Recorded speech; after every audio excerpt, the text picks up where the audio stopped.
Did I read it correctly that, and again, I'm trying to go based on some of the stuff I read about you, that, how old is your son right now, by the way?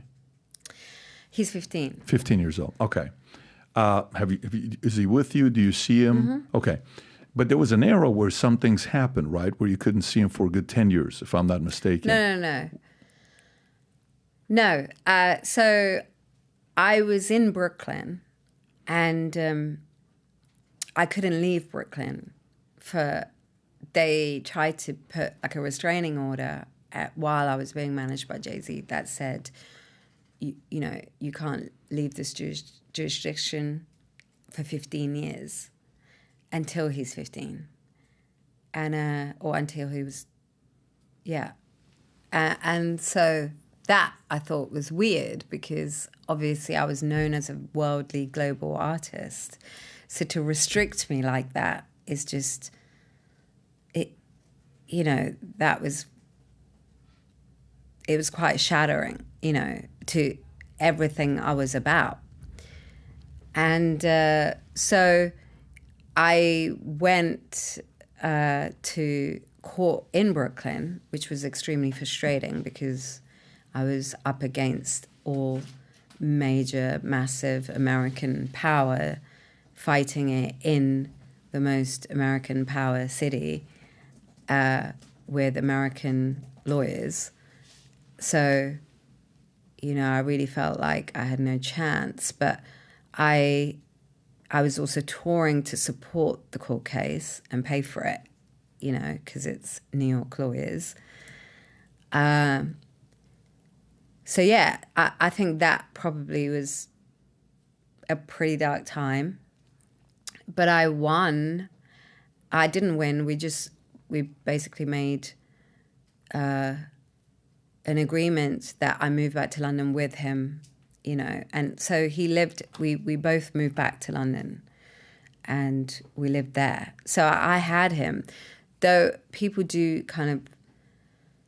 it is ambiguous on the internet where people say, oh, I lost custody or whatever, but no, I didn't. I went to London and I lived with my son there and he went to school there and stuff.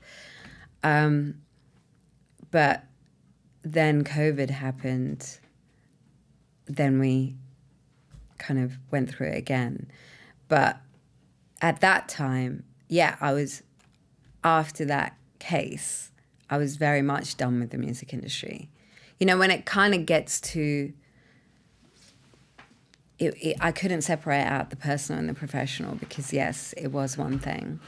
You work with a lot of powerful people in the music industry. I was just butting heads with a lot of powerful people without knowing why I was put in that position. It's very interesting. Like if you look at 15 years ago, the people that I was always doing that with, which was completely just quite random, the people who took offense to me and came for the confrontation, or I had confrontations with, 15 years later, they are the people that society is saying, oh, this is, it's just, what I'm saying is 15 years ago, the story was different. I was the bad person and they were the good people. And 15 years later, I feel like it's completely swapped.